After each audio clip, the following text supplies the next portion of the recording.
November 24 முடிவு end படி வெறும் 15,000 கோடி தான் சில்வர் ஃபண்ட்ஸ்ல இருந்தது, ETF சேர்த்து. அது இப்போ 54,000 கோடி, கிட்டத்தட்ட 3.5 மடங்கு ஒரே வருஷத்துல. சென்ட்ரல் பேங்க்ஸ் வந்து ரிசர்வ்ஸுக்காக இன்வெஸ்ட் பண்ணது மெட்டல்ஸ்ல, கோல்டுல மட்டும்தான். அதுலயும் இப்போ சில்வர் சேர்ந்து இருக்கு. As of now Saudi central பேங்க்கும் ரஷ்யன் சென்ட்ரல் பேங்க்கும் சில்வர்ல ரிசர்வ்ஸ்க்காக இன்வெஸ்ட் பண்ணியிருக்காங்க. அஃப்கோர்ஸ் வாலட்டிலிட்டி இருந்திருக்கு, யூனிஃபார்மா பெருசா ஏறல, ஒரு பாக்கெட் ஆஃப் டைம்ஸ்ல தான் ஏறி இருக்கு.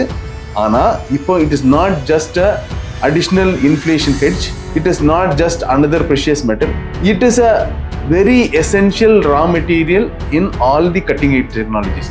அதுதான் அண்டர்லைனிங் பாயிண்ட், அதுதான் இதோட பெரிய மாற்றமா இருக்க போகுது. அதனால தான் சொல்றோம் சில்வர் இன்னும் பெரிய லெவல்ல போகும் அப்படிங்கிறது. வணக்கம் சார். வணக்கம். கோல்டு சில்வர் எப்போவுமே எப்படி பெர்ஃபார்ம் பண்ணிட்டு இருக்கு அப்படிங்கிறத நம்ம ட்ராக் பண்ணிட்டே இருப்போம். சில்வரில் இந்த தடவை ரொம்ப நோட்டபுளான ஒரு ரேலி நடந்துட்டு இருக்கு அப்படிங்கிறத எல்லாருமே பார்க்குறோம். ஸோ சில்வரோட இவ்வளோ பெரிய ரேலிக்கு பின்னாடி என்ன ரீசன்ஸ் இருக்கு, ஏன் சடனாக இவ்வளோ உயருது சார்? சில்வர் வந்து எப்போவுமே கோல்டுக்கு பெரிய விதத்தில் போட்டியாக இருந்தது இல்லை, in terms of returns, in terms of investor அட்டென்ஷனும். அது வந்து ஆக்சுவலி சமீப காலத்தில் பர்டிகுலர்லி லாஸ்ட் 1 இயரில் பெரிய லெவலில் மாறி இருக்கு. இதுக்கு மெயின் காரணம் ஒன்னா, சில்வரே ஒரு கம்ப்ளீட்லி டிஃப்ரெண்ட் அவதாரத்தில் இருக்குன்னு நம்ம சொல்லலாம். அதுக்கு காரணம் என்னன்னா, சில்வர் இதுவரையிலும் நம்ம இண்டஸ்ட்ரியல் எக்ஸ்போஷர் இருந்தது. இண்டஸ்ட்ரியல் எக்ஸ்போஷருங்கிறது இண்டஸ்ட்ரியல் யூசேஜுக்கு தான் பெரும்பாலும், அதாவது 50% 55% இண்டஸ்ட்ரியல் யூசேஜ் தான் போயிட்டு இருந்தது. அது பெரிய லெவலில் ஒரு மாற்றம் வருது. எப்படின்னா, மிச்சம் இருக்கிற அஃப்கோர்ஸ் 45% வந்து ஜுவல்லரியாகவும் ஃபிசிக்கல் இன்வெஸ்ட்மெண்ட்டாகவும் ஃபிசிக்கல் பார்ஸாகவும் கூட வச்சுருந்தாங்க. அந்த 55%ங்கிறது பெரிய லெவலுக்கு எக்ஸ்பேண்ட் ஆகிட்டு இருக்கு. எப்படின்னா, முன்னாடி இண்டஸ்ட்ரியலி ட்ரெடிஷ்னலி ஒரு பர்பஸ்க்காக யூஸ் பண்ணிட்டு இருந்தது போய் இப்போ இருக்கிற கட்டிங் எட்ஜ் டெக்னாலஜிஸ், அதாவது கட்டிங் எட்ஜ் டெக்னாலஜிஸ் நம்ம சொல்லும்போது ஏஐ வருது, இவி வருது, சோலார் பேனல்ஸ் வருது, அப்புறம் 5G டிரான்ஸ்மிஷன். இதெல்லாம் தான் அடுத்த ஜென்ரேஷன்ல அதை இப்போ இருந்து பெரிய லெவல்ல பூதாகாரமாக வளர போற இண்டஸ்ட்ரீஸ்னு கண்டிப்பா எல்லாருக்கும் தெரிஞ்ச விஷயம். இந்த இண்டஸ்ட்ரீஸ்ல எல்லாமே சில்வரோட பங்கு இருக்கு. அதுல பெருமளவுக்கு பங்கு இருக்கிறது சோலார்ல. ஸோ கட்டிங் எட்ஜ் டெக்னாலஜிஸ் அடுத்த சில வருடங்களுக்கு எல்லாரும் திரும்பி பார்க்குற இண்டஸ்ட்ரீஸான பெரிய லெவலுக்கு இன்வெஸ்ட்மெண்ட்ஸ் இருக்க போற இந்த இண்டஸ்ட்ரீஸ்ல சில்வரோட பங்கு நிறைய இருக்கிறதுனால இப்போ பர்டிகுலர்லி இனிமே இருக்கிற இமீடியட் ஃபியூச்சருக்கோ ஒரு மீடியம் டேர்முக்கோ கோல்டை விட பொட்டென்ஷியல் சில்வர்ல நிறைய இருக்கு அப்படின்னு சொல்லலாம். ஏன்னா கோல்டை பொறுத்தவரைக்கும் யூட்டிலிட்டியில எந்த விஷயத்துல பெரிய மாற்றம்லாம் ஒன்றும் கிடையாது, அப்படியே தான் இருக்கு. Jewellery and investment, central banks இப்படிதான் இருக்கே தவிர, சில்வர்ல இவ்வளவு பெரிய ஒரு மேஜர் மாற்றம் நடந்திருக்கிறதுனால இதோட ரேலி இப்போலாம் நிக்க போறது இல்லை அப்படிங்கிற லெவலுக்கு தான் அதோட பொட்டென்ஷியல் இருக்கு. ஓகே, சில்வரில் நடந்த ரேலியை பற்றி சொல்கிறீங்க. இன்னொரு பக்கம் நமக்கு ஆர்பிஐ வந்து சில்வரை பிளட்ஜ் பண்ணிக்கலாம் அப்படின்னு சொல்லி அனௌன்ஸ் பண்ணியிருக்காங்க. சில்வரை ஒரு இன்வெஸ்ட்மெண்ட் மாதிரியும் கன்சிடர் பண்ண ஆரம்பிச்சிட்டாங்க. சில்வர் ETFஸ்ல இன்ஃப்ளோஸ்லாம் ரொம்ப ஜாஸ்தி ஆகுது. ஸோ இண்டஸ்ட்ரியல் டிமாண்டையும் தாண்டி இதுவும் ஒரு ரீசனாக இருக்கும். கரெக்ட். அதாவது சில்வர் அவதாரம் நம்ம சொல்லும்போது இன் அ வெரி ட்ரூ சென்ஸ் அதோட characteristics as an utility, as an investment, அதை பார்க்குற பார்வையிலே கம்ப்ளீட்லா பெரிய மாற்றம் வந்திருக்கு. ஆர்பிஐ சில்வரை பிளட்ஜ் பண்ணிருக்கலாம் அப்படின்னு சொல்றது ஒண்ணு. இது நம்ம லோக்கல் டொமஸ்டிக் லெவல்ல. இன்டர்நேஷனல் லெவல்ல எப்படி அது மாறுதுன்னா, இதுவரையிலும் சென்ட்ரல் பேங்க்ஸ் வந்து ரிசர்வ்ஸுக்காக இன்வெஸ்ட் பண்ணது மெட்டல்ஸ்ல, கோல்டுல மட்டும்தான். அதுலயும் இப்போ சில்வர் சேர்ந்து இருக்கு. இன்னும் நிறைய சென்ட்ரல் பேங்க்ஸ் வரப்போகுது. As of now Saudi central பேங்க்கும் ரஷ்யன் சென்ட்ரல் பேங்க்கும் சில்வர்ல ரிசர்வ்ஸ்க்காக இன்வெஸ்ட் பண்ணியிருக்காங்க. இது ஒரு விஷயம். யூஎஸ் என்ன பண்ணிருக்குன்னா, யூஎஸோட கிரிட்டிக்கல் மினரல்ஸ் லிஸ்ட்னு ஒன்று இருக்கு. அந்த லிஸ்ட்லயும் சமீபத்தில் இங்க எப்படி ஒரு கிராஜுவேஷன் சில்வருக்கு வந்திருக்கோ பிளட்ஜ் பண்ணலாம்னு சொல்றோமோ, அங்கேயும் அந்த கிரிட்டிக்கல் மினரல்ஸ் லிஸ்ட்ல யூஎஸ்ல சில்வர் சேர்ந்திருக்கு. ஸோ மொத்தத்திலேயே சில்வரோட பார்வை யூட்டிலிட்டி விதத்திலையும் பெரிய லெவல்ல, ஈவன் சென்ட்ரல் பேங்க் லெவல்ஸ்ல கூட அதுக்கு கொடுக்குற இன்வெஸ்ட்மெண்ட்டும் அதுக்கு கொடுக்குற ஒரு இம்பார்ட்டன்ஸும் அதிகரிச்சிருக்கு. ஓகே, சில்வரை வந்து சென்ட்ரல் பேங்க்ஸ்லாம் வாங்க ஸ்டார்ட் பண்ணுறாங்க, யூஎஸோட கிரிட்டிக்கல் மினரல் லிஸ்ட்டில் சேர்த்துருக்காங்க அப்படின்னு சொல்கிறீங்க. அப்போ டாலரோட மூவ்மெண்ட்டும் சில்வரை பெருசாக இம்பாக்ட் பண்ணுமா? இது வந்து இப்போ வந்து டாலருக்கு ஜென்ரலி ஒரு ஹெட்ஜாக நார்மலி கோல்டை யூஸ் பண்ணுவாங்க, எப்போவுமே ஹெட்ஜாக யூஸ் பண்ணுவாங்க. இப்போ டாலர் ஆஸ்பெக்டில் பார்க்குறத விட இந்த இன்ட்ரெஸ்ட் ரேட் கட்ஸ்ன்னு வரும்போது நார்மலி என்ன ஆகுது, ட்ரெடிஷ்னலி நிறைய போய் இன்வெஸ்ட் பண்ணுறது, ஒரு சேஃப்டிக்காக இன்வெஸ்ட் பண்ணுறது டெபாசிட்ஸில். இப்போ அந்த பேங்க்ல இருக்கிற டெபாசிட்ஸோட ரேட் நேச்சுரலி கம்மியாகும் அந்தந்த சென்ட்ரல் பேங்க்ஸ் இன்ட்ரெஸ்ட் ரேட்ஸை கம்மி பண்ணும்போது. ஸோ இப்போ மாற்று என்ன அப்படின்னு வரும்போது கோல்டு இருந்தது. இப்போ கோல்டை விட நம்ம ஃபியூச்சர் பொட்டன்ஷியலை பொறுக்கும்போது, யூட்டிலிட்டியை பொறுத்து, விசிபிலிட்டியை பொறுத்து சில்வர் ஒரு பெரிய லெவலில் அட்ராக்டிவாக இருக்குது. ஸோ அதனாலையும் இந்த இன்ட்ரெஸ்ட் ரேட் கம்மியாகிறது, பர்டிகுலர்லி அஃப்கோர்ஸ் நம்ம குளோபல் அன்சர்டினிட்டி, இந்த ருபி வீக்கனிங், டாலர் ஸ்ட்ரெங்தனிங் எல்லாம் அஃப்கோர்ஸ் ஆர் ரீசன்ஸ். பட் நான் சொன்ன அந்த interest rate is a major reason. இதுக்கும் எல்லாம் மேலே குளோபல் அன்சர்டினிட்டிஸ், பர்டிகுலர்லி ட்ரேட் டீல் விஷயத்தில். ஸோ ட்ரேட் டீல் விஷயத்தில் நம்ம எப்போவுமே சொல்லிட்டு இருக்க மாதிரி தான், ட்ரேட் டீல் ரிலேட்டட் அன்சர்டினிட்டிஸ் இந்தியா விஷயத்தில் மேபி இப்போ மறுபடியும் யூஎஸ் டீம் வந்திருக்கு, நாளைக்கு கழிச்சு அனௌன்ஸ்மெண்ட் வரலாம், எல்லாம் கொஞ்சம் லேட்டாக வரலாம். ஆனால் இந்த அனௌன்ஸ்மெண்ட்ஸ் எல்லாம் டெம்பரரியாக தான் இருக்கும். அன்சர்டினிட்டிஸ் ரிலேட்டட் டு ட்ரேட் இருந்துகிட்டே தான் இருக்கும். இந்த அன்சர்டினிட்டிஸ் நிகழ்றது வரையிலும் இன்னும் நமக்கு ஆக்சுவலி ரஷ்யா யுக்ரைனும் it is not come to an end. So அது வரையிலும் இந்த அன்சர்டினிட்டிஸ் நடக்கிறதும் கூட இதுக்கு ஒரு அடிஷ்னல் ஒரு அட்வான்டேஜாக இருக்குன்னா கூட, ஒருவேளை இந்த அன்சர்டினிட்டிஸ் எண்ட் ஆனாலும் நம்ம முன்னாடி சொன்ன அந்த கட்டிங் எட்ஜ் டெக்னாலஜிஸ்ல இருக்கிற யூட்டிலிட்டி வெரி விசிபிளி அது ஒரு நோ பிரெய்னர். ஸோ அது இருக்கிறது வரையிலும் சில்வரோட டிமாண்ட் இருந்துகிட்டே தான் இருக்கும். எஸ், அதுக்கு இடையில கொஞ்சம் வாலட்டிலிட்டி இருக்க தான் செய்யும். சில்வருக்கு இவ்வளோ டிமாண்ட்ஸ் இருக்கு அப்படிங்கிறத பேசுறோம். கோல்ட்ல இருக்கிறத விட சில்வர் ரொம்ப வாலட்டைலா இருக்கிறதையும் பார்க்குறோம். அதுக்கு என்ன ரீசன், ஏன் இவ்வளோ வாலட்டிலிட்டிஸ்? ஓகே, ஸோ நம்ம முன்னாடியே சொன்ன மாதிரி தான், சில்வரை பொறுத்தவரைக்கும் அந்த இண்டஸ்ட்ரியல் யூட்டிலிட்டியை தவிர நம்ம இன்வெஸ்ட்மெண்ட் ஆங்கிளில் சில்வர் எப்பவுமே பெருசாக சீரியஸாக எடுத்துக்கிட்டது இல்லை. குளோபல் அன்சர்டினிட்டிஸ் வரும்போதெல்லாம் டெஃபினெட்லி சில்வர் கெயின் பண்ணியிருக்கு. குளோபல் அன்சர்டினிட்டிஸ் வரும்போதெல்லாம் ப்ரெஷியஸ் மெட்டல்ஸ் அதில் முதலிடம் கோல்டுக்குன்னு இருந்தது, அதுக்கப்புறம் சில்வரும் அது கூட சேர்ந்துக்கும். நம்ம ஹிஸ்ட்ரியை பார்த்தோம்னா ஆக்சுவலி 1980 இப்போ நம்ம ஏதோ $60 வந்துருச்சு, இதனும் பெரிய இப்போதான் நடந்த மாதிரிலாம் பார்க்குறோம். ஆனால் இல்லை, 1980 $35 இருந்தது சில்வர் பெர், ஐ மீன் அந்த $35 இருந்தது. அடுத்த 2 வருஷத்துல 35 இருந்து $5 வந்தது 82. அப்புறம் பார்த்தீங்கன்னா 2008 வரையிலும் 22 வருஷத்துக்கு ஐடியலாவே தான் இருந்தது சில்வர். 8க்கு அப்புறம் தான் கொஞ்சம் ஏற ஆரம்பிச்சு, அப்புறம் 2011 $48 வந்தது. இப்போ அங்கிருந்து இங்க வருவோம்.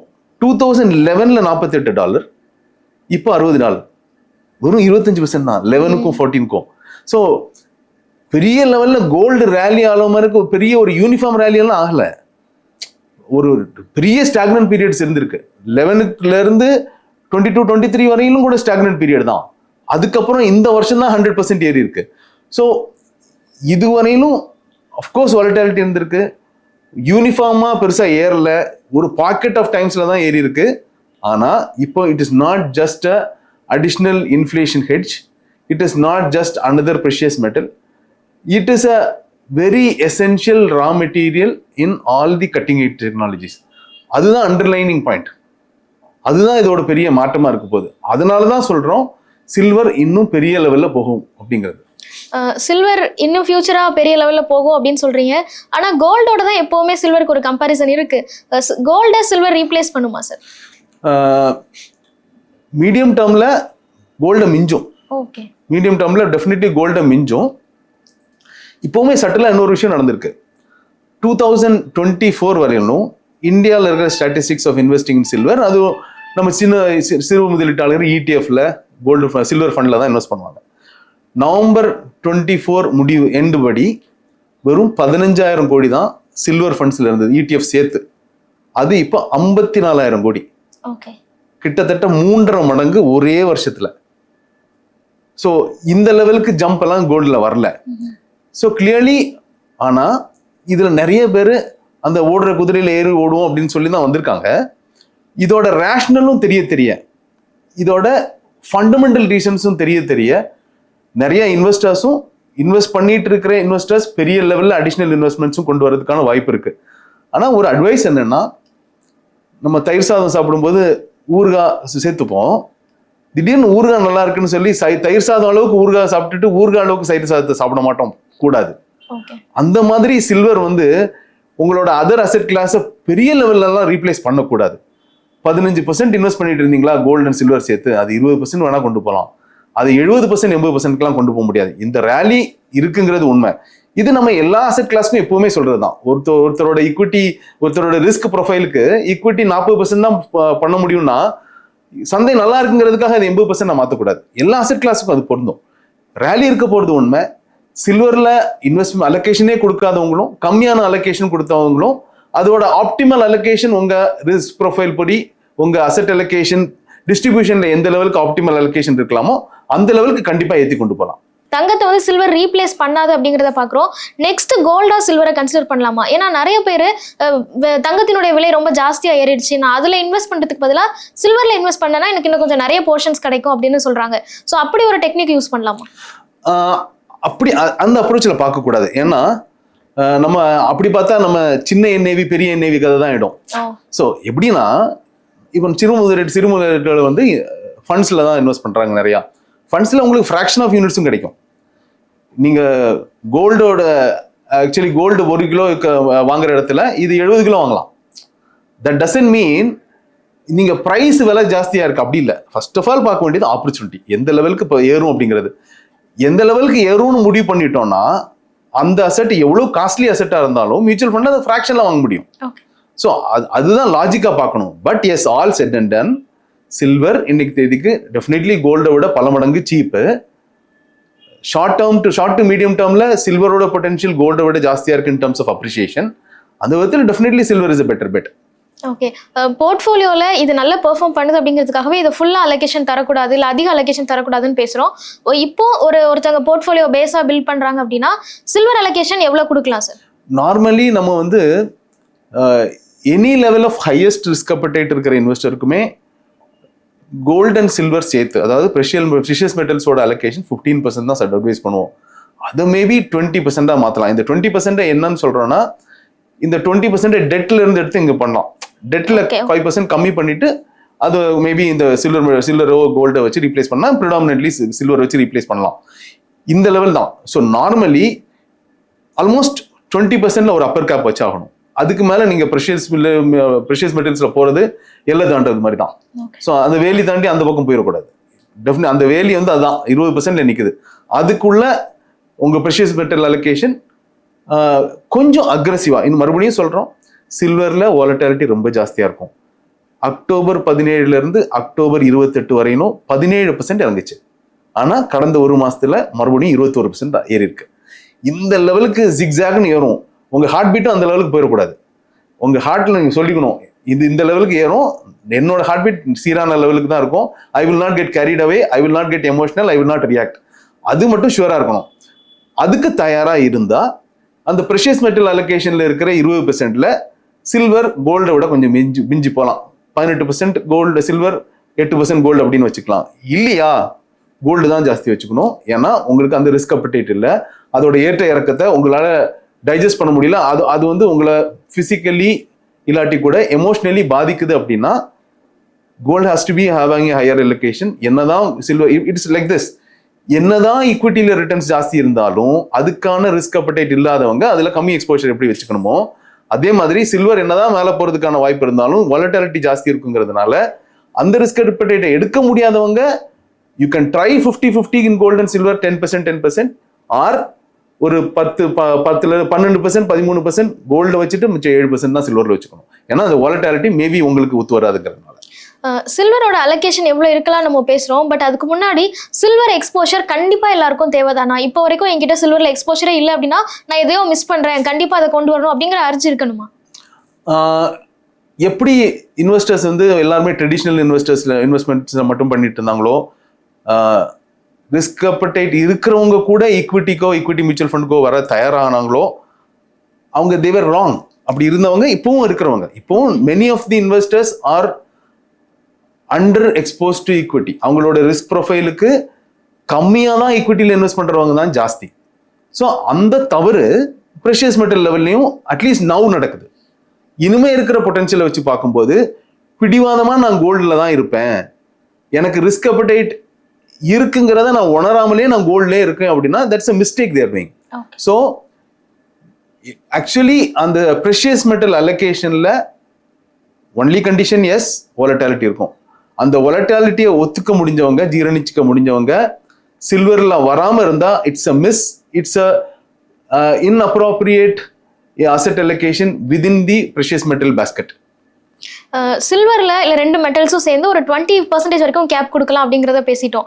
அடுத்தது என்னென்ன மோட்ல அதை நம்ம இன்வெஸ்ட் பண்ணலாம்? குறிப்பா சில்வர் வந்து இப்போ எல்லாரும் எக்ஸ்போஷர் எடுத்துக்கணும்னு நினைக்கிறதுனால பிசிக்கல் ஃபார்மேட்ல சில்வர் அக்யூமுலேட் பண்றது பெட்டரா இருக்குமா, இல்ல ETF மாதிரியான விஷயங்களை தேர்ந்தெடுக்கலாமா? ஸோ எப்படி ஒரு சிறு முதலீட்டாளருக்கு பெரும்பாலும் பெரிய லெவலில் லம்சம் இன்வெஸ்ட் பண்ணுறது கஷ்டமோ, அதனால தான் SIP வழியாக வராங்களோ. SIPன்னு நம்ம சொல்லும்போது ஈக்விட்டி மியூச்சுவல் ஃபண்ட் மூலமாக சிறு முதலீட்டாளர்களுக்கு சில்வரை பொறுத்தவரையிலையும் கூட இந்த SIP முறை பெட்டர். ஏன்னா வாலட்டாலிட்டி இருக்கும், அந்த வாலட்டாலிட்டி பீட் பண்ணுறதுக்கு எப்பவுமே SIP முறை வந்து அனுகூலமாக இருக்குது. ஸோ அதனால SIP through the fund of fund, silver fund of fund route is better. பெரிய லம்சம் வச்சிருக்கீங்க அப்படின்னா then you can go through the ETF route. Okay. So of course நிறைய பேருக்கு அந்த டிமேட் அக்கௌண்ட் வச்சு மெயின்டைன் பண்றது ஒரு நியூசன்ஸா இருக்கலாம், அதுக்காக மட்டுமே இது ஓப்பன் பண்றதா இருக்கலாம்னா you can even invest in the lump sum form also through a silver ETF fund of fund. ஒரு மைனர் டிஃபரன்ஸ் தான் in terms of the expense ratio. எல்லாம் ஒரே இடத்துல இருக்கணும். மியூச்சுவல் ஃபண்ட் மாதிரியே நான் அதையும் ரெகுலரா ட்ராக் பண்ணணும், ஒரு டிமேட் அக்கௌண்ட்ல போய் ட்ராக் பண்ண வேண்டிய அவசியம் இருக்கக்கூடாது. ஒரே இடத்துல இருக்கணும்னா it's better they go through the silver fund of fund route itself. Physical silver அதுக்கு ஹால் மார்க்கிங்லாம் இன்ட்ரடியூஸ் பண்றோம் அப்படின்னு கவர்மெண்ட்லேருந்து சொல்லியிருக்காங்க. ஸோ அது நல்ல இன்வெஸ்ட்மெண்ட்டா இருக்குமா சார்? ஓகே, பிசிக்கல் சில்வர் நம்ம எப்பவுமே in any precious metal we discourage it. ஏன்னா எப்படி தான் நீங்க பார்த்தாலும் நீங்க நகை செய்யும் போது செய்கூலி சேதாரம் இல்லை, உண்மைதான். ஐ மீன் இருக்கிற மாதிரி பார்ல வாங்கும்போது பிஸ்கட்ல காயின்ல வாங்கும்போது இல்லை, உண்மைதான். ஆனா அதுக்குன்னு ஒரு அடிஷனல் காஸ்ட் இருக்க தான் செய்யுது. நீங்க 180 ரூபா சில்வர்ல இருந்தப்போவும் ஒரு காயினா வாங்கும்போது கிட்டத்தட்ட 190 195 வந்துடுது. வெறும் காயின் தான், நகை கூட இல்லை. ஸோ ஈஸிலி ஒரு 8-10% எக்ஸ்ட்ரா கொடுத்து தான் நீங்க பாரா இருந்தா கூட வாங்குறீங்க. ஸோ அதுலயே கொஞ்சம் ஆப்பர்ச்சுனிட்டி லாஸ் ஆயிடுது. ஒன்று, நீங்க சில்வர் வந்து 1 லட்சம் ரூபாய்க்கு வாங்கணும்னா இட்ஸ் நாட் லைக் கோல்டு. இன்னும் நீங்க 1,20,000 ரூபாய்க்கு 10 கிராம் தான் வாங்குவீங்க. இங்க ஆக்சுவலி நீங்க 80 கிராம் வாங்கணும் 1 லட்சம் ரூபாய்க்கு. ஸோ 10 லட்சம் ரூபாய்க்கு இன்வெஸ்ட் பண்ண 800 கிராம் வாங்கணும். அதுக்கு மேல போச்சுன்னா எங்க போய் ஸ்டோர் பண்ணுவீங்க? உங்க லாக்கரே கூட பத்தாம வந்துடும் ஒரு லெவலுக்கு மேல. So gold significant amount of investment லம்சமா சில்வர்ல பண்றதுக்கு first of all you pay extra even if it is a bar format. அதை அவாய்ட் பண்றதுக்கும் ஸ்டோரேஜ் ரிலேட்டிவ்லி கோல்டை விட இது நீங்க பெரிய குவான்டிட்டியில வாங்க வேண்டியது இருக்குங்கிறதுனாலையும் எனி ஆர்குமெண்ட் வைஸ் பார்த்தீங்கன்னாலும் holding in a bar format or a physical format is not advisable. இன்னொரு நமக்கு ஒரு இருக்கிற பாசிபிலிட்டிஸ் இந்த மல்டி அசெட் ஃபண்ட்லயும் இன்வெஸ்ட் பண்ணலாம். அதுலயும் கோல்டு சில்வர் எக்ஸ்போஷர் இருக்குன்னு சொல்றாங்க. பட் ஒரு போர்ட்ஃபோலியோக்கு தேவையான அலோகேஷன் மல்டி அசெட் ஃபண்டால மட்டுமே கிடைக்குமா sir? Very true, very good question. ஏன்னா நார்மலி மல்டி அசெட் ஃபண்ட்ஸ்ல நீங்க பாத்தீங்கன்னா for that matter any mutual fund scheme சிறு முதலீட்டாளர் வர்றதுனாலேயே ஒரு பெரிய வாலட்டாலிட்டி இருக்கிற ஒரு அசெட் கிளாஸுக்கு பர்டிகுலர்லி மல்டி அசெட்ல வர்றவங்க கொஞ்சம் ரிலேட்டிவ்லி லோவர் ரிஸ்க் எடுக்கிறதுக்காகவும் ஹை ரிஸ்க் எடுக்கிறவங்களும் அவங்களோட போர்ட்ஃபோலியோல இருக்கிற மாடரேட் ரிஸ்க் போர்ஷனுக்காக தான் மல்டி அசெட்டை பார்க்குறாங்க. அந்த மாடரேட் ரிஸ்க் அசெட் கிளாஸை அதை பார்க்கும்போது அதுல ஓரளவுக்கு ஹை வாலட்டாலிட்டி இருக்கிற சில்வருக்கு எப்பவுமே கொஞ்சம் பெரிய இம்பார்ட்டன்ஸ் கொடுக்க மாட்டாங்க. அதுல கொஞ்சம் எப்போ எல்லா மீன் ஒரு 1-2 ஃபண்ட் ஹவுஸை தவிர வேற எல்லாருமே 10%க்கு கீழே தான் அவங்க ஃபண்ட் ஹவுஸ்ல எக்ஸ்போஷரே வச்சுக்கிறாங்க. இந்த ஓவரால் மல்டி அசெட் ஃபண்ட்ல சிங்கிள் டிஜிட்ல தான், அதுவும் லோ சிங்கிள் டிஜிட்ல தான் பெரிய most of the funds multi asset ஃபண்ட்ஸ்ல அலோகேஷன் வச்சிருக்காங்க. ஸோ ஃபார் இன்ஸ்டன்ஸ் ஒருத்தர் 10 லட்சம் ரூபாய் இன்வெஸ்ட் பண்றாரு, அதுல 1 லட்சம் ரூபாய் ஒரு மல்டி அசெட் ஃபண்ட்ல இன்வெஸ்ட் பண்றாருன்னா அதுல 5% வச்சுப்போம், வெறும் 5000 ரூபாய். உங்க 10 லட்சம் ரூபாயில 5000 ரூபாய் தான் எக்ஸ்போஷர் இருக்கும். ஸோ அது வந்து எனிதிங் மீனிங்ஃபுல்லா எதுவுமே இருக்க போறது இல்லை. ஸோ நீங்க சில்வரை பாக்குறீங்க, சில்வர் என்னோட இன்வெஸ்ட்மெண்ட் போர்ட்ஃபோலியோல ஒரு டீசென்ட் எக்ஸ்போஷர், நம்ம சொன்ன 20% எக்ஸ்போஷர்ல ஒரு 10% எக்ஸ்போஷர் போகணும்னாலும் அது மல்டி அசெட்ல நீங்க அளவுக்கு அதிகமா எக்ஸ்போஷர் எடுத்தா மட்டும்தான் ஓரளவுக்கு மீனிங்ஃபுல்லா ஏதாவது வந்து சேருங்கிறதுனால உங்களோட சில்வரோட குவெஸ்ட்டை ஒரு மல்டி அசெட் உங்களுக்கு சாட்டிஸ்ஃபை பண்ணாது. ஸோ அதுக்கு நீங்க you may have to go exclusively through a silver fund route. அப்போ மல்டி அசெட் ஃபண்டோட பர்பஸ் என்ன சார்? சார் மல்டி அசெட் ஃபண்டை பொறுத்தவரைக்கும் it's a dynamic fund.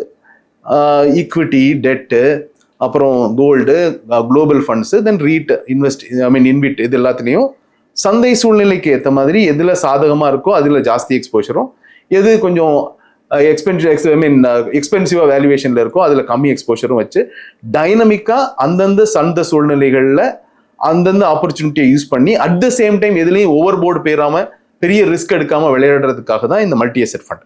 So அதோட பர்பஸ் வந்து சில்வரோடையோ கோல்டோடையோ குவெஸ்ட் அந்த தாகத்தை தீக்கிறது கிடையாது. Definitely not that. இந்த மிக்ஸ் இருக்கும். அட் டைம்ஸ் இருந்தா ஜீரோக்கு போவாங்க. ஒரு ஃபண்ட் மேனேஜர் திடீர்னு அந்த ஃபண்ட் மேனேஜருக்கு அதோட வாலட்டாலிட்டி பிடிக்கல, ஒரு லெவலுக்கு மேலே அது ரொம்ப ஹைலி ப்ரீமியமாக இருக்குது வேல்யூவேஷன் அப்படின்னு தெரிஞ்சுன்னா he may avoid silver totally. So உங்களோட சில்வரோடையும் கோல்டோடையும் எக்ஸ்போஷரை ஒரு மல்டி அசெட் ஃபண்ட் மேனேஜர் அந்த எக்ஸ்போஷரை சாட்டிஸ்ஃபை பண்ணும் அப்படின்னு நினச்சா நீங்கள் அங்கே போகக்கூடாது. அது வந்து இதோட கலவையாக டைனமிக்காக அந்தந்த மார்க்கெட் சூழ்நிலைக்கு ஏற்ற மாதிரி ரிஸ்க் ரிட்டர்னை பேலன்ஸ் பண்ணுறதுக்காக இருக்கிற ஒரு fund option. So that is a different one. And அதில் சில்வர் சேரும், சில நேரம் ஒன்றுமே இல்லாமல் கூட இருக்கும். ஸோ அந்த ஃபண்ட் மேனேஜர் அந்த வேலையை கரெக்டாக பார்க்குறாரு. ஸோ நீங்கள் வந்து கோல்டு சில்வர் இல்லை அப்படிங்கிறதுனால ஒரு ஃபண்டை குத்தம் சொல்லிட முடியாது. மேபி ஒரு ஃபண்டு நான் ரொம்ப ரிலேட்டிவ்லி சேஃபாக விளையாடணும்னு நினச்சா சில்வர் வச்சுக்காமலே கூட இருக்கலாம். அதோட ரேலி 100% லாஸ்ட் 1 இயர்ல இருந்திருக்கு. அப்பவும் பெருசாக யாரும் ஃபண்ட் மேனேஜர்ஸ் எடுத்துக்கலாம். அதை நீங்கள் பெரிய குத்தமாக பார்க்க முடியாது. ஏன்னா அந்த objective of that fund is to play relatively low on risk and give somewhere close to equity returns if possible, better than FD returns. இதுதான் அதோட அப்ஜெக்டிவ். அந்த அப்ஜெக்டிவ் அந்த ஃபண்ட் கரெக்டாக பண்ணிட்டு இருக்கு. சில்வர் இன்வெஸ்ட்மெண்ட்ஸை பற்றி நிறைய விஷயங்கள் பேசணும். ஃபைனலாக எல்லாருக்கும் இருக்கிற டவுட் என்னன்னா, சில்வர் ஏறிக்கிட்டே போகுது, இப்போ நான் அதில் இன்வெஸ்ட் பண்ணலாமா இல்லை வெயிட் பண்ணணுமா அப்படிங்கிறது தான். ஸோ சில்வரோட இந்த ரேலியில் பார்ட்டிசிபேட் பண்ணலாமா சார்? தாராளமாக. முன்னாடியே சொன்ன மாதிரி தான் 2011 இருந்த லெவலை கம்பேர் பண்ணும்போது 25% தான் அப்சல்யூட் ஏறி இருக்கு. 1. நம்பர் 2, EV நமக்கு எல்லாருக்கும் தெரியும். லாஸ்ட் 3 இயர்ல குளோபலி EV சேல்ஸ் ட்ரிபிள் ஆயிருக்கு. 3 times. இது இன்னும் ஜாஸ்தி ஆகிட்டு தான் போகும். நமக்கே தெரியும் இந்தியாவில் one of the largest populations இப்போதான் பிக்கப் ஆகிட்டு இருக்கு. பட் ஓரளவுக்கு விசிபிலிட்டி தெரியுது. கண்ணுக்கு தெரிஞ்சு நம்ம போன வருஷம் பார்த்ததுக்கும் இந்த வருஷம் நிறைய பார்க்குறோம். அண்ட் குளோபலி லாஸ்ட் இயர் 2024ல க்ளோஸ் டு 18 மில்லியன் வெஹிக்கிள்ஸ் வித்திருக்காங்க எலக்ட்ரிக் கார்ஸ். அது இந்த வருஷம் 21 மில்லியனா இருக்கும்னு எக்ஸ்பெக்ட் பண்றாங்க. அதே மாதிரி அஃப்கோர்ஸ் அதிகப்படியான யூட்டிலைசேஷன் சோலார்ல தான். சோலார்லேயும் the exposure is going to, the utility of solar, the number of solar panels is only going to increase. AI சொல்லவே வேணாம். ஏஐல இருக்கிற பெரிய rally in terms of the opportunity and investment which is getting into AI. Of course அதுலயும் silver வருது. தென் 5G டிரான்ஸ்மிஷன்ல இருக்கு. So இது எல்லாம் நமக்கு கண்ணுக்கு தெரிஞ்சு இனி மல்டிபிள்ஸாக க்ரோ போகிற industries in terms of the utility. So இது மல்டிப்ளை ஆகும்போது ஒரு விஷயம் என்ன கவனிக்கணும்னா, ஆல்ரெடி போன 5 வருஷமா ஒவ்வொரு வருஷமும் சில்வரோட சப்ளை டிமாண்டை விட கம்மியாகவே தான் இருந்துட்டு இருக்கு. ஸோ ஆக்சுவலி சொல்ல போனா இப்போதைக்கு already the gap as compared to the demand is almost 800 million ounces. 800 million ounces already gap. 2025ல இன்னொரு அடிஷனலி ஒரு 180 மில்லியன் ounces சேருது. ஆல்ரெடி தேவைக்கு இன்னொரு almost close to 1000 million ounces extra தேவைப்படுது இப்போ இருக்கிற நிலவரத்துக்கு. அண்ட் இனிமே நம்ம சொல்றோம் இதெல்லாம் மல்டிபிளா க்ரோ ஆக போகுதுன்னு இந்த இண்டஸ்ட்ரீஸ்லாம். ஸோ இதுக்கு மேலே எதுவும் சொல்ல தேவையில்லை. In terms of the opportunity which lies in silver, in terms of the demand gap which lies versus the supply gap versus the demand. So இதெல்லாம் விசிபிளி நமக்கு தெரியுது. இந்த இண்டஸ்ட்ரி பத்தி நம்ம சொல்லவே வேணாம். இந்த இண்டஸ்ட்ரி எப்படி வளர போகுதுன்னு ஆல்ரெடி கேப் இருக்கு. இந்த கேப் வைடன் தான் ஆகும். ஸோ ஒரு பொருள் தேவைக்கு அதிகமா இல்லை, தேவையை விட ரொம்ப கம்மியா இருக்கும்போது ஆப்வியஸ்லி அதோட விலை ஜாஸ்தியாக தான் செய்யும். எப்படி ஒரு விண்டேஜ் கார் ரொம்ப ரேரா இருக்கும்போது எவ்வளவு கோடிக்கணக்கில் கொடுத்து வாங்க ரெடியா இருக்காங்களோ, சில்வரோட நிலைமை கிட்டத்தட்ட அந்த விஷயத்துல அப்படிதான் இருக்கு. டிமாண்ட் அந்த லெவலுக்கு அதிகரிச்சிருக்கு, சப்ளை கம்மியாயிட்டு இருக்கு. So obviously the price has to go up. Silver இன்வெஸ்ட்மெண்ட்ஸை பத்தி நிறைய யூஸ்ஃபுல்லான இன்ஃபர்மேஷன் ஷேர் பண்ணிருக்கீங்க. Thank you so much. தேங்க்யூ.